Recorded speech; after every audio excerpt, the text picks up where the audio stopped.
Church की छत की घंटी जोर से बजने लगी और तब राज का ध्यान चर्च की छत पर गया तो अपने दोस्त रतन की लाश उसी घंटी पर लटकती हुई पाई। रतन की रहस्यमयी मौत को देख राज के पैरों तले जमीन खसक गई और वो खुद को रतन की मौत का जिम्मेदार समझने लगा। राज और रतन असम में स्थित गुवाहाटी में रहते थे और पक्के दोस्त थे। एक रात वो दोनों कोई पार्टी से वापस आ रहे थे। रात बहुत हो गई थी और अब उनको घर पहुंचने में बहुत देर हो जाएगी क्योंकि दोनों ने पार्टी में खूब शराब पी ली थी और इस वजह से राज गाड़ी धीरे चला रहा था। रतन, यार राज, आज तो पार्टी में बहुत एंजॉय किया। तू गाड़ी चला लेगा ना? या फिर हम किसी होटल में आज रात रह जाते हैं? राज, नहीं रतन, मैं ठीक हूँ। एक शॉर्टकट वाला रास्ता पकड़ते हैं, नेहरू पार्क रोड वाला। जल्दी घर पहुँच जाएंगे। रतन, नहीं राज, उस रास्ते से कोई गुजरने की हिम्मत नहीं करता। वो एक हॉन्टेड रास्ता है। राज, मैं यह सब नहीं मानता। एक बार घर पहुंच जाएं बस। इससे ज्यादा छोटा रास्ता और कोई इलाके में नहीं है। रतन ने राज को बहुत समझाया। राज एक नास्तिक था, वो भगवान और भूत प्रेत को नहीं मानता था।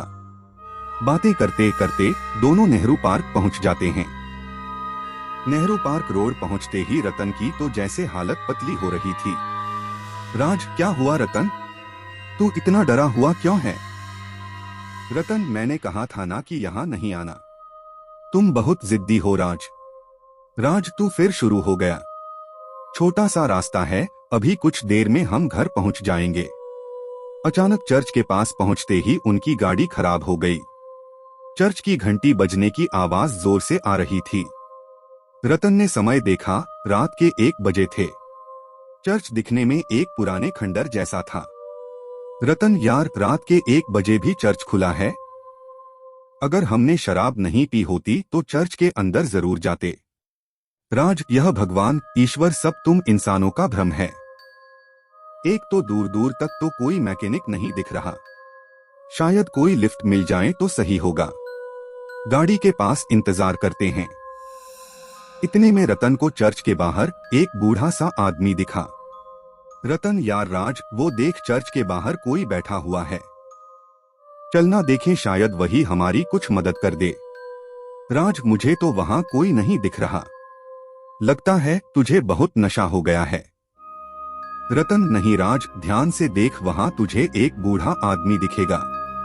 राज ने फिर देखा तो भी वहां कोई नहीं था।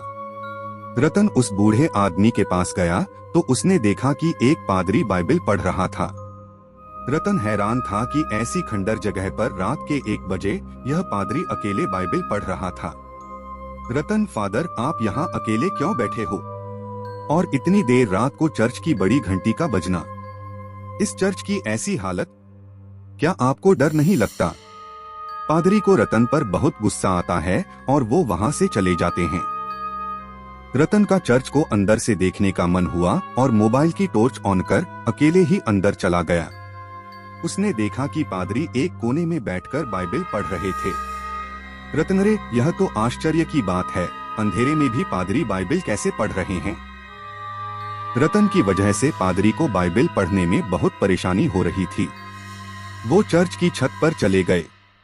रतन भी अपनी मोबाइल लाइट से पूरा चर्च अंदर से देख रहा था और फिर देखते देखते वो छत पर भी पहुंच गया। रतन उस बड़ी घंटी के पास पहुंचा और उसे बजाने की कोशिश करने लगा। तभी उसे ठोकर लगती है और वो एक रस्सी पे जा गिरा। वो रस्सी अपने आप ही रतन के गले पर बंध गई। पास खड़े पादरी से रतन मदद मांग रहा था पर पादरी उसे गुस्से से घूरे जा रहा था। रतन, बचाओ, बचाओ, राज, राज, मुझे बचाओ। इतने में पादरी रतन को जोर से धक्का देता है और रतन को फांसी लग जाती है। घंटी पे लटकने से रतन दम तोड़ देता है।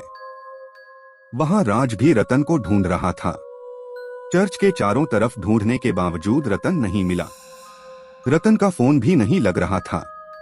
चर्च की छत की घंटी जोर से बजने लगी और तब राज का ध्यान चर्च की छत पर गया तो अपने दोस्त रतन की लाश उसी घंटी पर लटकती हुई पाई।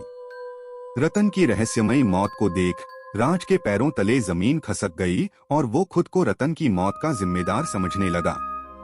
राज ने देखा कि रतन की लाश के पास बाइबल पढ़ने की आवाज आ रही थी।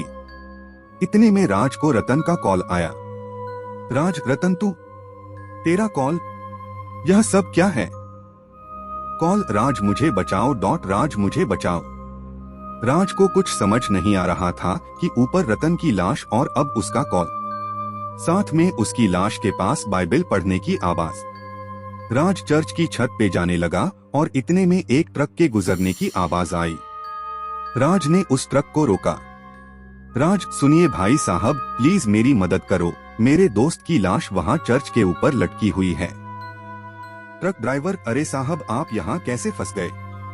चलिए यहाँ से, यहाँ बहुत खतरा है। राज, क्या बकवास कर रहे हो? इंसानियत के नाते तो मदद करो। ट्रक ड्राइवर, अगर मैंने आपकी मदद की तो हमारी मदद करने कोई इंसान नहीं आएगा। मैं अभी भी कह रहा हूँ, चलिए मेरे साथ। राज हारकर उस ट्रक में बैठ जाता है। ट्रक ड्राइवर दिखने में 50 साल का गांव का रहने वाला लग रहा था और शरीर से काफी तंदुरुस्त था। राज के मन में रतन की मौत का मंजर घूम रहा था। अब राज पूरी तरह से डरा हुआ था। ट्रक ड्राइवर साहब, आप यहाँ कैसे आए? क्या आपको इस जगह के बारे में कुछ नहीं पता? आपके दोस्त की मौत कैसे हुई? राज ने पूरा किस्सा बताया तो ट्रक ड्राइवर ने उस चर्च का रहस्य बताया। ट्रक ड्राइवर, जब भारत पर अंग्रेजों का शासन था तब आजादी की लड़ाई में बहुत से क्रांतिकारी शहीद हुए और कई निर्दोष भारतीय लोग अंग्रेजों की गुलामी करने पर मजबूर थे। इस पर चर्च के एक प्रसिद्ध ब्रिटिश पादरी विल्सन अंग्रेजों की तानाशाही के खिलाफ थे और हमेशा भारतीय लोगों के पक्ष में रहे। यह देख ब्रिटिश सरकार को पादरी विल्सन पर शक हुआ कि वो भारतीय लोगों की सहायता कर रहे हैं। इस बात से नाराज होकर एक दिन ब्रिटिश सरकार के एक अधिकारी ने पादरी विल्सन के गले में रस्सी बांधकर उन्हें चर्च के छत पर टंगी बड़ी घंटी पर लटका दिया। पादरी विल्सन ने अंग्रेज सरकार को पतन का अभिशाप दिया। पादरी विल्सन ने तड़पते हुए दम तोड़ दिया और उस चर्च को अंग्रेज सरकार ने खाली करवा दिया। तब से पादरी विल्सन की आत्मा उसी चर्च में आज भी भटक रही है और रोज आधी रात को चर्च की बड़ी घंटी बजने की आवाज आती है। कोई भी उस चर्च से गुजरने की हिम्मत नहीं करता। राज, लेकिन मेरे दोस्त की मौत, उसका क्या? और तुम्हें कैसे पता यह सब? ट्रक ड्राइवर, हम गांव के लोग बचपन से इन्हीं कहानियों को सुनकर बड़े हुए हैं। आप जैसे शहरी लोग नहीं समझेंगे। जब कभी कोई इस चर्च में आया या फिर पादरी से बात करने की कोशिश की तो ऐसी पुरानी जिद्दी आत्माएं किसी की भी मौजूदगी पसंद नहीं करती, क्योंकि उस जगह पर सिर्फ अपना कब्जा समझती हैं और कभी छोड़ के कहीं नहीं जाती। आपके दोस्त को भी पादरी ने ही मारा होगा। ऊपर से आप दोनों ने शराब पी रखी है। इस बात से पादरी ने और भी ज्यादा क्रोधित होकर रतन को मौत के घाट उतार दिया। राज, इतने सालों से यह चर्च को हटाया क्यों नहीं गया? यह सब कब तक चलेगा? ट्रक ड्राइवर, हाँ साहब, कई बिल्डरों ने इसे तोड़ने की कोशिश की पर वो सब अपनी जान गंवा बैठे। ऐसी पुरानी आत्माएं किसी की भी मौजूदगी पसंद नहीं करती, क्योंकि उस जगह पर सिर्फ अपना कब्जा समझती हैं और कभी छोड़ के कहीं नहीं जाती। आपके दोस्त को भी पादरी ने ही मारा होगा। ऊपर से आप दोनों ने शराब पी रखी है। यह पादरी को चर्च के नियमों के विरुद्ध लगा और इस बात से पादरी ने और भी ज्यादा क्रोधित होकर आपके दोस्त को मौत के घाट उतार दिया। हर शॉर्टकट रास्ता हॉन्टेड नहीं होता, पर जब किसी रास्ते से आप परिचित ना हो तो उस पर चलने की कोशिश कभी ना करें।